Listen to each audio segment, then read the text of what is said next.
Bonjour à tous et bienvenue dans cette nouvelle vidéo. Aujourd'hui, comme tous les mercredis, on réalise un 15 et là, évidemment, on va surfer sur l'actu avec le 15 pour affronter l'équipe d'Australie. On perd pas plus de temps, c'est parti. Avant que la vidéo ne commence, pense à t'abonner, commenter, partager, liker, ça soutient énormément la chaîne et on y va tout de suite. Alors malheureusement, cette fois-ci, on sera pas sur le site de Turnover, il est indisponible pour maintenance, donc on va le faire à l'ancienne avec mes propres truc. On commence à gauche, on va rester sur la même base que le match précédent face à la Nouvelle-Zélande. On va garder Jefferson Poirot. C'était parmi la première ligne, un des joueurs qui s'est mis le plus en valeur parmi les titulaires. Donc pour moi, ce n'est pas déconnant de le voir continuer sur cette lancée. Il sort d'une très grosse saison avec l'UBB. C'est un très bon porteur de ballon, très très bonne tenue en mêlée. Donc voilà, je continue avec Jefferson Poirot à gauche.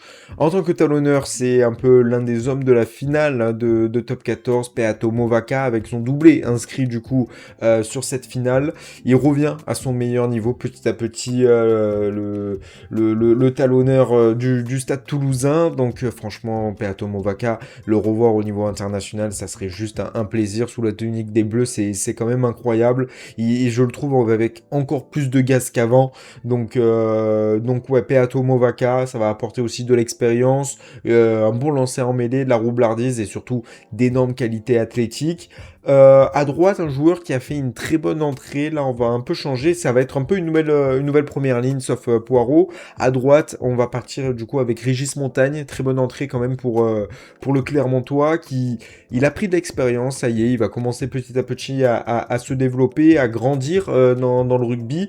Et je pense que pour moi, contre l'Australie, ça serait le bon moment de le relancer au niveau international en tant que titulaire. Il a montré encore une fois son activité offensive en tant que soutien, beaucoup de soutien de sa part, de relais aussi dans le jeu, de ballons aussi qu'il arrive à envoyer rapidement. Donc voilà, Régis Montagne, pour moi, il y a une belle montée en puissance. Je pense qu'il a pris en compte les critiques qui étaient face à lui lors des derniers matchs et il s'est amélioré. Donc pour moi, il a sa place de titulaire face à l'Australie. Pour la cage, ça sera un duo 100% finaliste. En numéro 4, Florian Verhaeghe et à droite, Meafou.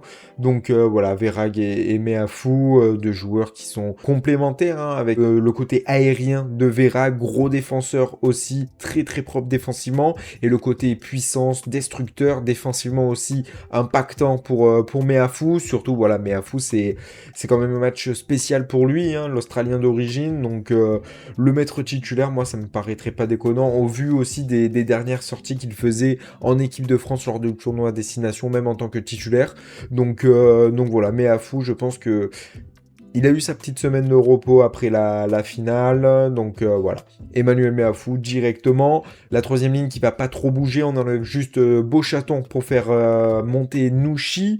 Donc voilà, Diego Gazzotti, Nouchi, une troisième ligne extrêmement jeune, de maximum 23 ans. Voilà, le plus âgé est de 2003, il me semble que c'est Diego et Nouchi, des champions du monde d'ailleurs, et Gazzotti aussi, des champions du monde U20. Pas de la même année, il me semble pas. Mais voilà, ce sont des champions du monde U20.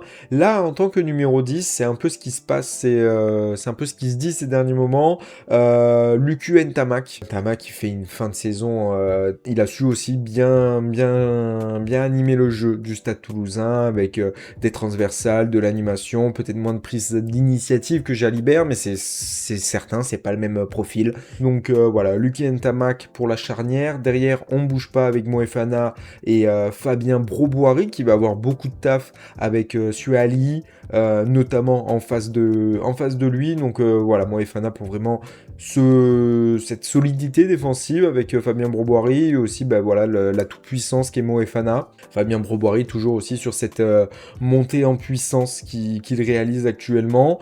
À droite, sur les ailes, même sur les ailes en règle générale, ça sera deux Palois avec Théo Atisobé et Aaron Grandidier pour sa première avec le 15 de France, après avoir évidemment été champion olympique avec l'équipe A7. Là, voilà, je le verrai bien quand même sur une des ailes de l'attaque de l'équipe de France pour apporter toute sa qualité dans le jeu aérien, sa vitesse, sa finition aussi, et sa puissance aussi, ballon en main.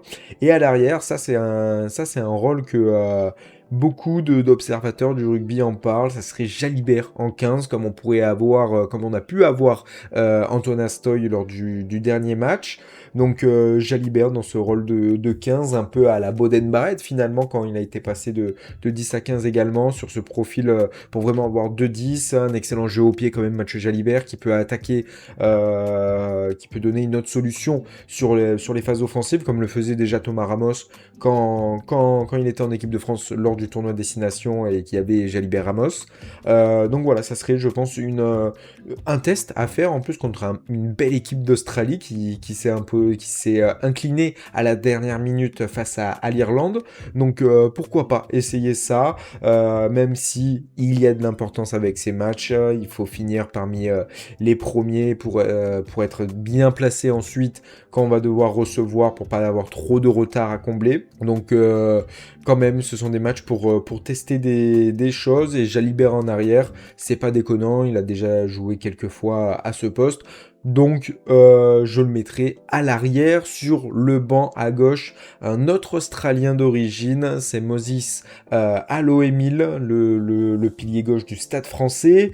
On reste avec Lamotte sur le banc, Tatafou à droite, donc Demba Bamba qui pour moi sort, il n'a pas fait un match comme on l'attendait, pas comme le barrage qu'il a réalisé face à Pau. Donc voilà, essayer de voir aussi Tatafou au niveau international un peu plus. Oradou Staniforth, un autre Australien aussi. C'est une équipe avec pas mal d'Australiens finalement dans cette équipe-là. Mais voilà, Staniforth aussi, on a vu aussi l'amour qu'il porte pour le 15 de France. Oradou pour son côté aérien défensif, les deux gros abattages défensifs. Staniforth aussi pour la puissance qu'il peut amener. En troisième ligne, toujours Tixeron. Tixeron, voilà, il a fait une très bonne entrée face à la Nouvelle-Zélande. Il montre aussi que c'est un joueur sous-coté dans le vivier français. J'en parle, je le répète, mais moi je vais pas arrêter avec ce joueur. Je lance la propagande Kylian Tixeron. Et vraiment exceptionnel, ballon en main, qualité athlétique. J'en ai déjà parlé pas mal de fois. Et après, donc un banc en 6-2 avec 2-3 quarts. Nolan Le Garec pour couvrir le poste de 9. Et un arrière beaucoup plus polyvalent que peut l'être par exemple Nicolas Deporter, donc un Calvin Gourg qui je rappelle, peut couvrir le poste de 10, 12, 13 et 15. Donc voilà, ça permet aussi d'avoir un beau couteau suisse derrière avec Calvin Gourg. C'est une équipe qui, je trouve, est assez équilibrée. On a des ferrailleurs, on a des gros porteurs, on a de la verticalité aussi. Vera, Gnouchi qui peuvent sauter, Gégou qui peut sauter également. De la folie, de la création, mais aussi de la gestion dans cette équipe avec Lucu Ntamak, avec Jalibert également. Donc, pour moi, je pense que c'est une équipe quand même assez équilibrée, avec un beau banc qui peut apporter énormément de qualité. Et du coup, voilà, vous dites-moi qui vous auriez mis sur ce 15 de départ, mais aussi parmi les remplaçants. Et je vous donne rendez-vous à une prochaine vidéo, à dimanche pour le vlog. Bisous.